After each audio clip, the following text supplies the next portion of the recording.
poderosamente, para que os corações sejam alcançados pela glória do Senhor. Amém. Vamos abrir a palavra de Deus no profeta Jeremias. Profeta Jeremias, capítulo 10. E hoje nós vamos estar falando a respeito do próprio título do texto bíblico, os ídolos e o Senhor. Capítulo 10, nós vamos começar a partir do verso 1. É um dos capítulos mais importantes da palavra de Deus, onde Deus faz uma comparação entre ele e os ídolos. E isso é maravilhoso. Ao mesmo tempo que nós vemos a vaidade dos ídolos, nós vemos a grandeza do nosso Deus. E é interessante como desde o início do culto nós temos falado sobre isso, temos cantado sobre isso, sobre o quanto nosso Deus é grande. E foi falada uma frase aqui que é: você precisa perceber quão grande é o seu Deus. E esse capítulo vai mostrar isso. Vamos começar a partir do verso 1, mas antes eu queria só lembrar os irmãos que Jeremias profetizou a Jerusalém, a Judá, e ele profetizou exortando o povo a abandonar os ídolos, exortando o povo a abandonar o pecado, e também exortando o povo a se converter a Deus, e prometendo, pela revelação de Deus, que se não houvesse arrependimento, que se o povo não voltasse para Deus, não abandonasse seus ídolos, o castigo viria. E realmente o castigo veio, Jerusalém foi destruída. E nós vamos ver isso aqui, a importância de nós não vivermos para ídolos, mas vivermos para o Deus Todo-Poderoso. Veja o primeiro verso, diz assim: ouçam a palavra que o Senhor lhes fala, ó casa de Israel. Primeira coisa que você precisa saber nessa noite é que a Bíblia é a palavra de Deus. Está aqui escrito, ó, ouça a palavra que o Senhor lhes fala. Casa de Israel. Quando a Bíblia é lida, quando a Bíblia é explicada, ela é exposta de forma fiel, é Deus que está falando. E Deus quer falar com você nessa noite, a respeito do assunto mais importante da sua vida. E é interessante que ele destina essa mensagem à casa de Israel, aos israelitas, ao chamado povo de Deus. Por que Israel pecava tanto? E os profetas falam sobre isso. Porque nem todo israelita, irmão, era israelita. Isso é, nem todos aqueles que viviam naquela nação realmente eram servos de Deus. Assim como na igreja atualmente, nem todo evangélico é verdadeiramente cristão. Por isso, Deus precisa alertar o povo dele contra esse pecado gravíssimo. Verso 2, assim diz o Senhor. Novamente a afirmação de que é Deus que fala. Não aprendam o caminho das nações, nem se espantem com os sinais dos céus, porque com eles se atemorizam as nações. Primeira mensagem de Deus: não viva como vivem as nações. Não aprendam o caminho das nações. Esse é o grande erro da igreja atual. É tentar viver como o mundo vive, mas Deus não quer. Deus, desde o início, quando Ele chamou um povo, Ele disse: eu não quero que vocês vivam como vivem os seus vizinhos. Vocês são santos, eu os separei, eu quero que vocês sejam santos, porque eu sou santo. Então Ele dá essa ordem, e é uma ordem atual. Não aprenda os caminhos das nações. Não aprendam a maneira de viver dos incrédulos. E aí ele continua falando, não se espantem com os sinais dos céus. O que é isso aqui? Ele diz assim, porque com eles se atemorizam as nações.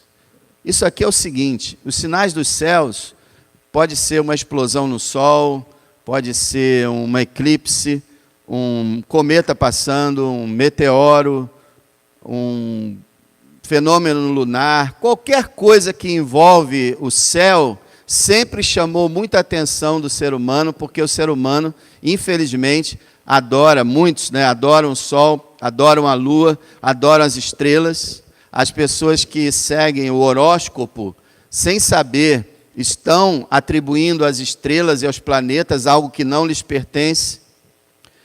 Eles dizem que, dependendo do teu signo, dependendo da onde está o planeta tal e do alinhamento de Júpiter com Saturno, a sua vida será assim ou assado.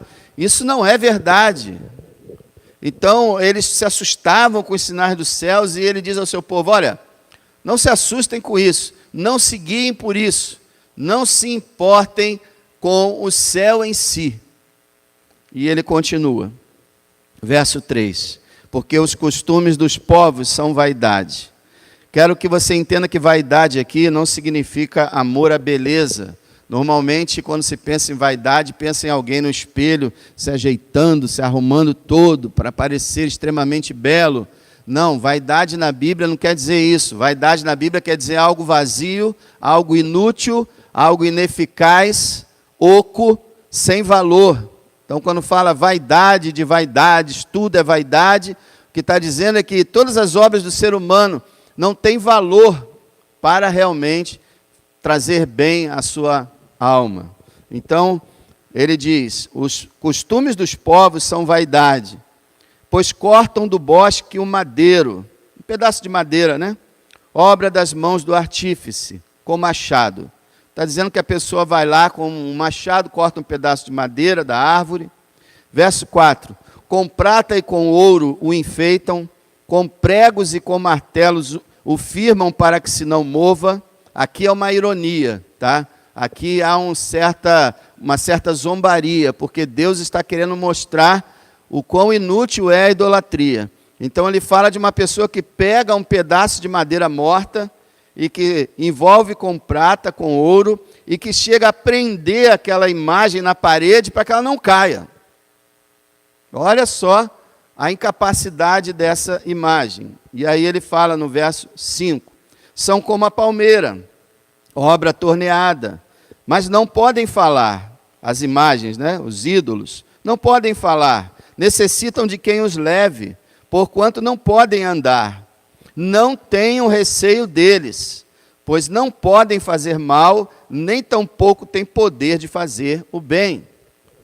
Então, aqueles povos daquela época, e até povos atualmente, eles criam suas imagens, seus ídolos, e acreditam no poder daqueles ídolos, ou nos deuses que aqueles ídolos representam. E eles têm medo deles, eles acham que eles podem fazer coisas poderosas, mas Deus está dizendo aqui: olha, não tenham medo deles. Um crente, irmão, tem crente às vezes que eu vejo falar assim: eu fui na casa de fulano, tinha uma imagem ali, tinha um negócio a colar, tu está com medo? A Bíblia fala: não tenha medo não, irmão. Filho de Deus, não tenha medo dessas coisas. Não podem fazer o bem, nem fazer o mal. São ídolos, são pedaços de madeira, pedaços de pedra, pedaços de gesso. E ele continua. Agora, isso é que é lindo no capítulo 10 de Jeremias, a alternância. Ele vai falar dos ídolos e vai falar dele. E vai falar dos ídolos e vai falar dele. Olha que coisa maravilhosa. Verso 6. Ninguém há semelhante a ti, ó Senhor. Tu és grande, e grande é o teu nome em força. Quem te não temeria, ó Rei das Nações? Foi essa frase que deu origem a Apocalipse 15, ao cântico de Moisés. Quem não te temerá, ó Rei das Nações? Vem daqui. Por isso, só a ti pertence, porquanto entre todos os sábios das nações e em todo o seu reino, ninguém há semelhante a ti. Então Deus começa se auto-revelando, dizendo: quem pode se comparar a Ele? Ao Deus verdadeiro. Quem pode se comparar? Ele é grande, irmão. Eu sempre digo que a palavra grande fica pequena quando está descrevendo a grandeza de Deus. Deus é grande, grande. Bota letras maiúsculas, depois bota o negrito, aumenta bem a letra. Deus é grande. E tenta explicar e você não vai alcançar a grandeza de Deus. E grande é o nome dele em força. E quem é um insensato que não vai reconhecer a grandeza de Deus? Quem é que vai trocar o Deus verdadeiro por um pedaço de madeira, de gesso e de pedra? É isso que Deus está chamando a atenção aqui para nós. Entre todos os sábios, não há ninguém semelhante a Deus. Mas ele continua, agora ele vai falar dos ídolos novamente. Verso 8. Mas eles todos se embruteceram, se tornaram loucos. Ensino de vaidades é o madeiro. Quer dizer, todo ensino com respeito a ídolos é vaidade, é vão. E por causa disso, eles se tornaram... tem uma versão bíblica, irmão, que diz estúpidos. A ideia é de insensato, tolo. Ele fala, olha, é uma tolice, é uma insensatez você abandonar o Deus verdadeiro por imagens, por ídolos, por deuses. E aí, ele então fala, no verso 9, trazem prata estendida de Tarsis, ou batida, era aquela prata que era derretida e batida até que fizesse uma folha fininha para poder revestir a madeira, né? Trazem prata estendida de Tarsis e ouro de Ufaz, trabalho do artífice, das mãos do fundidor, fazem suas vestes de azul celeste e púrpura, obra de sábios, são todos eles. Esse verso diz para a gente que é gasto uma soma grandiosa de dinheiro para produzir um ídolo. É prata, é ouro, essas cores aqui naquela época, azul e púrpura, eram conseguidas em mexilhões no fundo do Mediterrâneo. Era algo raro, era algo caro, e eles investiam para pegar aquele pedaço de toco que eles tiraram da árvore e colocar eles com vestes reais, porque essas vestes, quem vestiam eram os reis. Revestir de coisas artificiais, de roupa, para tentar embelezar um pedaço de madeira, tirado da árvore. E Deus? Olha o verso 10. Mas o Senhor Deus é a verdade. Ou pode se traduzir, mas o Senhor é o verdadeiro Deus. Pode ser traduzido assim também. Todos os dois estão certos. Deus é o verdadeiro Deus. Deus é a verdade. Os ídolos são mentira. E Deus é a verdade. Os ídolos são fantasias. Deus é real. É isso que ele está falando. Deus é a verdade. Ele mesmo é o Deus vivo e o Rei eterno. Olha aí, por que no Velho Testamento Deus é muito chamado de Deus vivo? É para contrastar com os deuses mortos, que são os ídolos, ou qualquer ser divino da imaginação das pessoas, porque deuses não existem. Eles foram produzidos pela imaginação humana. Então Deus é que é o verdadeiro Deus, que não foi forjado pela imaginação humana, mas é o Deus que realmente existe e que, como diz aqui, é o Rei eterno. Ele é o governador do universo eternamente, de eternidade a eternidade. Ele é o Senhor, Ele governa, Ele reina. Ele é o Deus vivo e o Rei eterno. Meu irmão, eu não sei como é que você se sente quando você lê textos como esse. Nós devemos ficar maravilhados, a nossa mente deve ser abrilhantado, nosso coração aquecido, está falando do nosso Deus. Ele é o Deus vivo, verdadeiro. Ele é o Rei eterno. E nós devemos, se somos filhos dele, nos emocionarmos com isso. Nós devemos ficar com o coração saltitando de alegria, porque nós estamos falando do nosso Pai. Estamos falando de um ser esplêndido, extraordinário, incomparável. E que se nós não o admiramos, se nós não nos espantamos diante dele, nós estamos com problemas espirituais e problemas de pensamento e coração. Olha só, ele continua no verso 10, lá na metade. Do seu furor treme a terra. Fala dos terremotos. Do furor de Deus, os terremotos vêm. As nações não podem suportar a sua indignação. Assim lhes dirão, os deuses que não fizeram os... sim, aqui ele parou de falar do Deus no verso 10, e agora ele vai entrar num versículo muito interessante, que ele se destaca, e que, por incrível que pareça, ele foi escrito no original em aramaico. Vocês sabem que a Bíblia foi escrita em hebraico, grego e aramaico, mas principalmente no livro de Daniel. Aramaico era uma linguagem falada pelos povos vizinhos a Israel. E olha o que Deus revela aqui a Jeremias e manda ele escrever em aramaico para que as nações vizinhas pudessem ouvir essa mensagem. Verso 11. Assim lhes dirão, os deuses que não fizeram os céus e a terra desaparecerão da terra e de debaixo deste céu.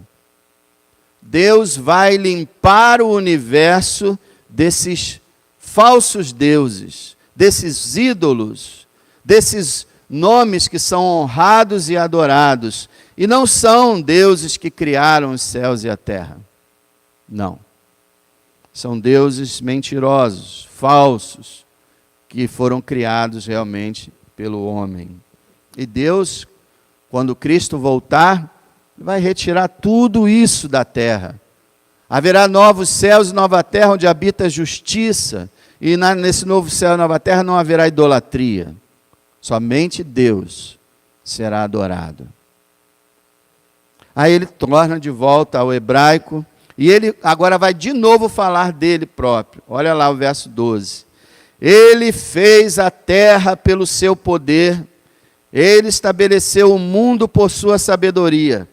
E com a sua inteligência estendeu os céus. Um dos versos mais impressionantes com relação à criação. Logo depois de Deus ter falado que os deuses não fizeram os céus e a terra, aqui Deus fala que ele fez a terra pelo seu poder, estabeleceu o mundo, o universo, por sua sabedoria, e com a sua inteligência estendeu os céus, o universo. Poder, sabedoria e inteligência. Toda vez que a gente vê um programa na TV, onde fala sobre as coisas maravilhosas que existem, tanto na Terra quanto no universo, eles costumam chamar de a Mãe Natureza. Agora está uma moda de falar do universo. Que o universo esteja com você, o universo te abençoe. Pede ao universo que ele faz, é uma coisa absurda. Deus, irmãos, fez o universo. E está aqui escrito que ele fez, demonstrando o seu poder, sua sabedoria e sua inteligência. Então, toda vez que você vê na internet, o corpo humano, os órgãos, as células, os anticorpos e o funcionamento biológico do ser humano, como é fantástico, como é incrível. Eles não querem admitir, mas eles estão falando de Deus. Deus fez o homem à sua própria imagem e semelhança. Quando eles falam das galáxias, agora o novo telescópio foi colocado lá, maior do que o Hubble, James Webb, né? Eu acho que é o nome dele, que está vendo muito mais coisa que o homem nunca viu e está descobrindo que o homem estava errado. Novidade. O homem, na sua limitação, quer mandar no universo, decidir com quantos anos o universo foi criado e como é que foi isso. Eles começaram a ver esse poderoso telescópio e começaram a entender que tudo que eles disseram até hoje não é a realidade. Estão reescrevendo a ciência. E se eles tivessem os olhos de Deus, eles iam descobrir muito mais coisas. Irmão, poder, sabedoria, inteligência foi manifestado na criação. O poder de Deus, irmão. Que coisa extraordinária.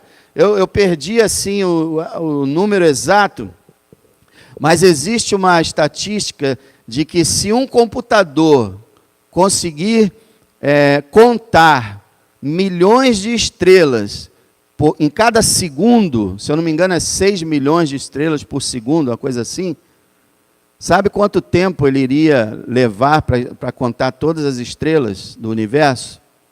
Milhões de anos. Você vê a quantidade de estrelas que existe. Um computador, a cada segundo, contando milhões de estrelas, levaria milhões de anos para terminar de contar todas as estrelas.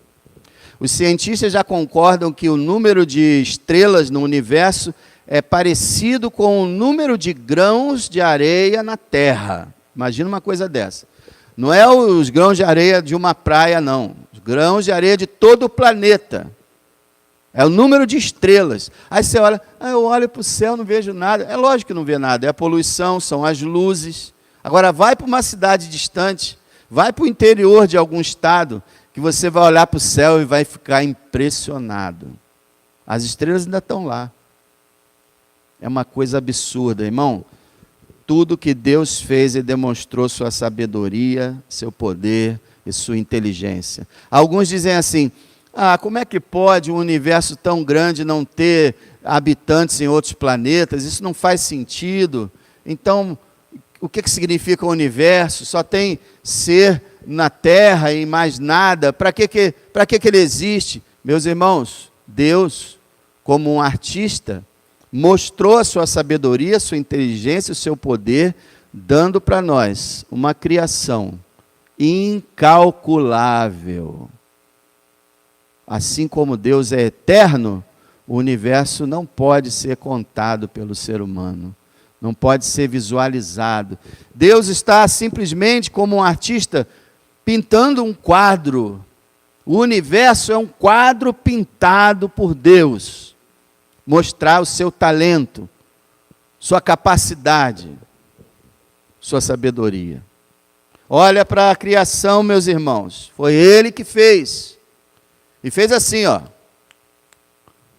A ciência diz que o mundo levou, não sei quantos trilhões, o universo, trilhões de anos para chegar até onde nós estamos. A Bíblia diz que Deus criou o universo em 6 dias. 6 dias. E olha, ainda demorou um bocado, viu? Você acha que foi rápido? Não demorou um bocado. Deus poderia criar o universo em 6 segundos. Ele podia dizer, haja, e logo assim que ele falou, haja, tudo aparecer. Tem gente achando dificuldade, sabe? Tem cristão já abraçando uma teoria meio da evolução misturada com o cristianismo. Não, cada dia daquele era uma era geológica. Na verdade, não foram 6 dias, foram 6 trilhões de anos. Ô irmão, a Bíblia diz 6 dias, tarde e manhã do dia 1º e por aí vai. E demorou muito, se tratando de Deus. É claro que Deus fez no tempo que Ele quis, mas o que eu quero dizer é que Ele podia criar num segundo. A criação de Deus, passe, irmão, a observar. Pode assistir mesmo na internet, na TV, quando você estiver no tempo de distração ali, de entretenimento, assiste um programa. Veja o que Deus fez. Quando você vira um programa sobre animais, Deus fez. Aí depois você vai ver sobre a natureza em si, sobre os movimentos climáticos, a gente vai ver aqui, Deus fez. Tudo que está ao nosso redor, visível e invisível, Deus fez. Quer saber quanto Ele é sábio, quanto Ele é poderoso, quanto Ele é inteligente? Estude a sua criação. É o primeiro livro, né, do Salmo 19. O primeiro livro de revelação, o livro da criação. Segundo livro, a Bíblia Sagrada. É isso, irmãos. Olha só o verso 13. Fazendo ele soar a voz, e aqui ele está se referindo, nós cantamos agora como um trovão. Foi? Estavam cantando, eu estava pensando aqui. Como um trovão impetuoso, aqui está falando a mesma coisa. Fazendo ele soar a voz, essa voz aqui é o trovão. Logo há tumulto de águas no céu. Sobem os vapores da extremidade da terra. Ele faz os relâmpagos para a chuva e faz sair o vento dos seus tesouros. Meu amado, os cientistas dizem que tudo rola automaticamente. É a chamada natureza e as coisas acontecem. É uma lei. Não. Primeiro, se há alguma lei, Deus a criou. Mas a Bíblia ensina que Deus participa ativamente. Quando há um furacão destruindo um bocado de coisa, quando há um tsunami, quando há um terremoto, ou quando há calmaria, quando há tranquilidade, tudo Deus está participando. É seca, Deus está nisso. Está chovendo, Deus está nisso. Ele controla tudo. O Senhor Jesus disse que nenhum pardal cai no chão sem Deus. Deus cuida de cada detalhe. Outro dia eu estava pensando no pardal, né, nos pássaros. O Senhor fala para olhar para os pássaros. E Ele fala, né, eles não colhem, eles não fazem, eles se alimentam. Como que eles se alimentam? Deus criou um sistema que as árvores produzem sementes que ficam por ali, onde os pássaros podem vir se banquetear. Quer dizer, Deus prepara um banquete para o beija-flor, por exemplo. Ele prepara alimento para todos os seres vivos. E é uma coisa maravilhosa. Ele controla toda... Eu não gosto de chamar natureza, sabe, irmão? Não gosto dessa palavra, não. Eu gosto de falar criação. Porque natureza, essa palavra vem dessas pessoas que acham que Deus não existe. E que chamam a natureza de mãe. Mãe, natureza. Que mãe, gente? É Deus mesmo, é a criação de Deus, fazendo todas essas coisas maravilhosas. No verso 14, então, ele volta de novo à idolatria. Todo homem se embruteceu e não tem ciência. Envergonham-se todo fundidor da sua imagem de escultura, porque sua imagem fundida mentira é, e não há espírito nela, ou fôlego de vida, né? Não há aquele espírito que há no homem, não há numa imagem. Uma imagem é uma coisa morta, ela é uma mentira. E na época bíblica, irmãos, eu não digo só na época bíblica, mas na época bíblica a maioria eram ídolos. Hoje, pelo mundo afora, ainda existem vários adoradores de ídolos, que carregam seus ídolos em procissão, mas não é só ídolos de madeira, de prata ou de bronze, mas o ídolo é tudo aquilo que você coloca primeiro lugar, antes de Deus. Para cada ser humano, Deus deve estar acima de tudo. Mas nós, seres humanos, por causa do nosso pecado, nós colocamos as coisas, as pessoas, e principalmente a nós mesmos, adiante de Deus. Deus fica em segundo plano. Eu primeiro. Que importa sou eu, que importa é minha família, que importa é meu dinheiro, é meu emprego, são os meus bens, são as coisas materiais. Para isso eu vivo. E tem pessoas que criam suas religiões e começam a buscar essas religiões falsas, que não adoram o verdadeiro Deus. Essa é a gravidade da coisa. No verso 15, ele diz assim: vaidade são obras de enganos. No tempo da sua visitação virão a perecer. Deus fala que Ele vai julgar os ídolos e todos aqueles que o adoram. Verso 16, de novo, outra comparação. Não é semelhante a estes a porção de Jacó, ou a herança de Israel, porque ele é o Criador de todas as coisas, e Israel é a vara da sua herança. Senhor dos exércitos é o seu nome. Glória seja a ele. Senhor dos exércitos, o que é isso? Senhor das estrelas, dessas estrelas todas que eu falei, é chamado de exército do céu. Senhor das estrelas, Senhor dos anjos, milhões e milhões, bilhões e bilhões de seres espirituais criados por Deus, Ele é Senhor de todos eles. E Senhor dos guerreiros, Senhor dos combatentes do exército de Israel na época do Velho Testamento. Ele é o Senhor dos exércitos, esse é o seu nome, Ele é o Criador de tudo o que existe. E que Deus é esse, irmão? Ele se revela como o Pai, o Filho e o Espírito Santo. Esse Deus único, verdadeiro, Criador, Senhor, é aquele que amou a gente de tal maneira que mandou seu Filho amado a essa terra, Jesus Cristo, para se tornar homem, para praticar a justiça que nós não conseguimos e receber o castigo que nos traz a paz. Esse Deus verdadeiro, esse Deus único, esse Deus poderoso, fez um projeto de salvar as almas humanas que estão perdidas por causa do seu pecado. Então Ele manda seu Filho para pagar os nossos pecados na cruz, para receber o castigo, receber o juízo. E então, para todo aquele que nele crê, Ele envia o Espírito Santo. O Deus verdadeiro, o Deus da Bíblia, Ele existe em três pessoas. O Pai, que planejou a salvação, o Filho, que garantiu a salvação pelo seu sacrifício, e o Espírito Santo, que aplica a salvação àquele que crê. Esse é o Deus da Bíblia. Não é o Deus que hoje Israel serve, porque Israel recusou o Messias.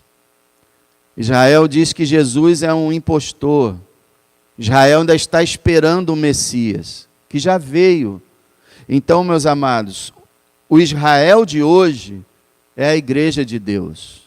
A igreja do Senhor Jesus é o povo de Deus, conforme Israel era o povo de Deus, até que recusou o Messias. Esse é o Deus verdadeiro.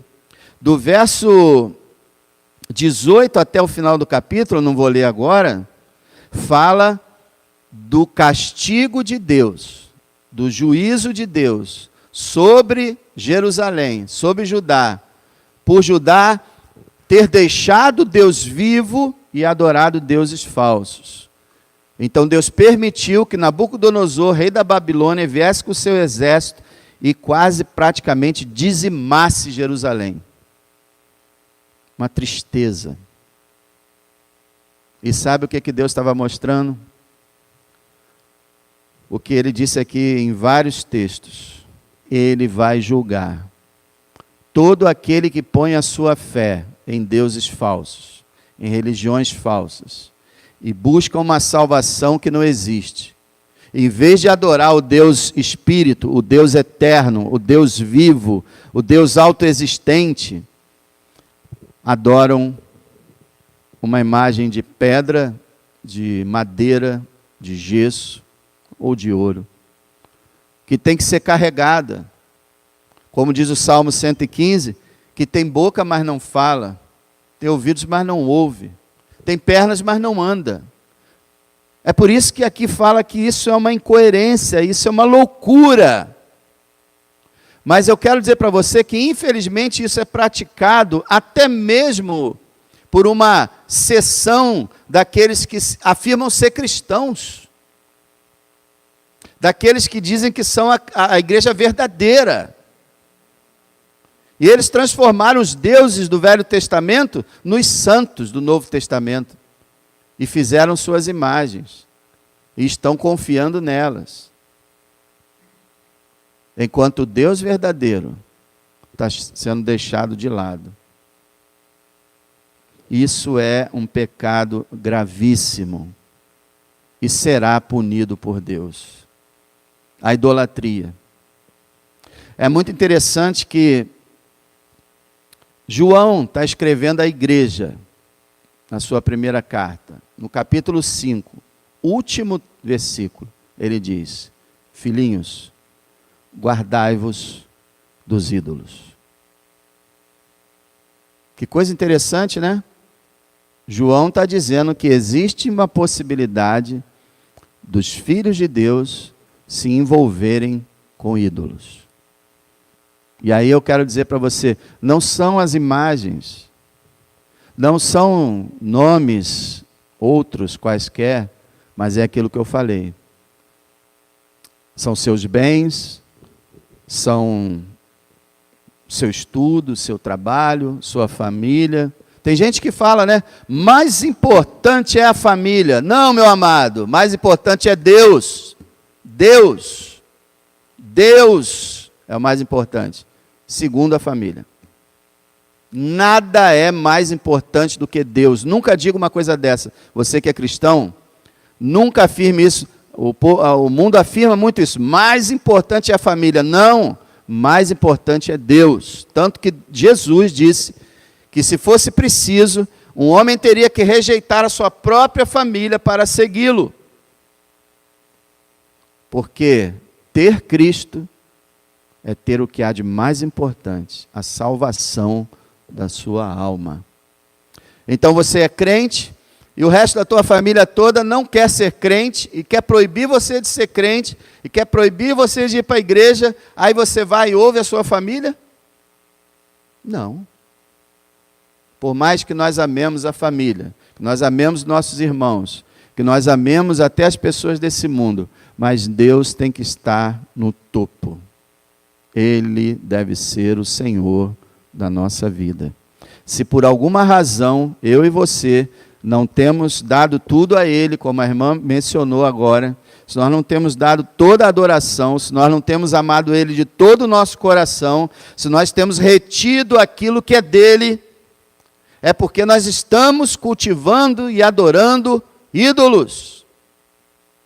E como a gente pode entender, o maior ídolo somos nós mesmos. Nosso ego. Eu primeiro.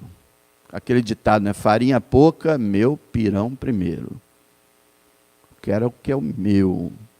A gente já nasce assim, né? Desde criança, né? É meu, isso é meu. Não toca, não mexe, vou chorar. Me dá, é meu. E, em primeiro lugar, não sou eu, é Deus. Que nessa noite você pense, você raciocine, entenda que não existe outro Deus, que é Ele que você deve buscar, que Ele é que tem o suficiente para transformar a sua vida, perdoar seus pecados, lhe dar a vida eterna, lhe levar para estar com Ele por toda a eternidade. A felicidade está nele, a paz está nele, o consolo está nele, a alegria está nele. Ele é o Deus vivo e verdadeiro, todo-poderoso, transforma a sua vida, cura a sua alma, cura as suas enfermidades. Ele pode fazer tudo. Ele deve ser adorado. Ele deve ser exaltado. O Pai, o Filho, o Espírito Santo. E mais ninguém. Anjos não devem ser adorados. Pastores, bispos, padres, papas, gurus, seja lá o que for, não devem ser adorados. Família não deve ser adorada. Irmãos, a igreja em si não deve ser adorada. Só Deus deve ser adorado. Não aceite ídolos na sua vida. Cuidado, guardai-vos dos ídolos. Quanta gente se desvia do Senhor por causa de ídolos. Que não seja assim conosco, porque o dia do julgamento virá. E Deus vai cobrar como nós nos relacionamos com Ele. Nós demos ouvidos à sua voz, nós aceitamos a sua salvação, nós vivemos para Ele, procuramos agradá-lo, procuramos estar com Ele. Se sim, amém. Mas se vivemos para nós mesmos, ignorando completamente a Deus, ignorando o caminho de salvação dele, desprezando-o, que é como o ser humano vive normalmente, desprezando, então nós vamos colher um castigo eterno. E tem pessoas que falam que isso é injusto. Não é, porque Deus estabeleceu. Mas pensa o seguinte: você vive a sua vida inteira aqui sem pensar em Deus.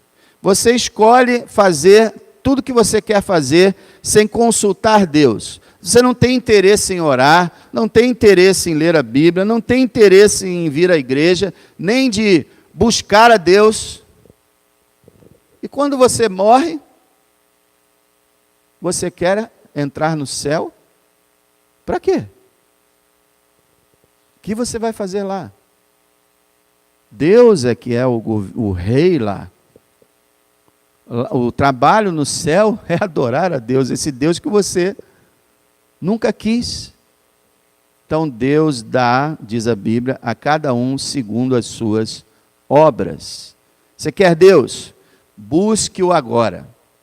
Buscai ao Senhor enquanto se pode achar, invocai-o enquanto está perto.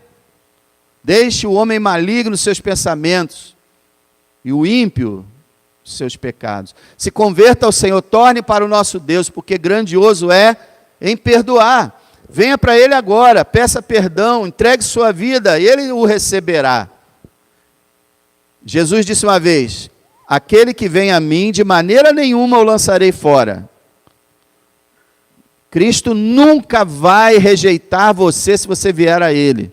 Se você disser: Senhor, perdoa meus pecados, eu quero ter o Senhor como Salvador da minha vida, eu quero que o Senhor entre no meu coração, eu me entrego a Ti. Ele não vai te rejeitar, Ele vai te receber.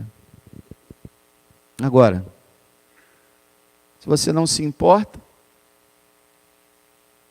se Deus para você é algo totalmente secundário, como é que você espera estar com Ele na eternidade? O que você buscar, isso você vai achar. O que você semear, isso você vai colher. O que você tem semeado? Quero pedir a você nessa noite: entrega a tua vida ao Senhor enquanto você pode. Converta-se ao Deus verdadeiro. Se arrependa, invoque o nome dEle e seja salvo. Conheça esse Deus maravilhoso. Entre em comunhão com esse Deus através de Cristo Jesus, nosso Senhor, que é o caminho, a verdade e a vida para Deus. Seja feliz, receba a vida eterna, faça as pazes com Deus, exatamente agora, para a glória do seu nome. Os ídolos não são nada, mas Ele é o Senhor, o Deus verdadeiro, vivo, único, todo-poderoso. Não há deuses, só há um Deus, e a Ele seja a glória eternamente.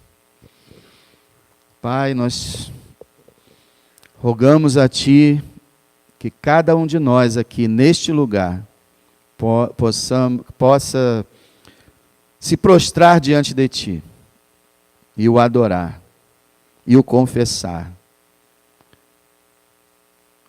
Que isso aconteça com cada um, Senhor, para a glória e honra do Teu nome. Que nós possamos quebrar os ídolos da nossa vida. Possamos retirar esses que tanto atrapalham a nossa alma do nosso ser. Em primeiro lugar, seja dado ao Senhor. Todo o restante seja tratado com amor, com carinho, com educação, com dedicação, mas em segundo plano. Primeiro plano é ao Senhor. Tira os ídolos do nosso coração, Senhor, e seja entronizado em nossos corações. Salva almas nessa noite, eu te peço, Senhor, pelo sangue de Jesus. Salva almas, transforma vidas e seja exaltado por cada um de nós. Recebe a glória, recebe a honra e o poder eternamente.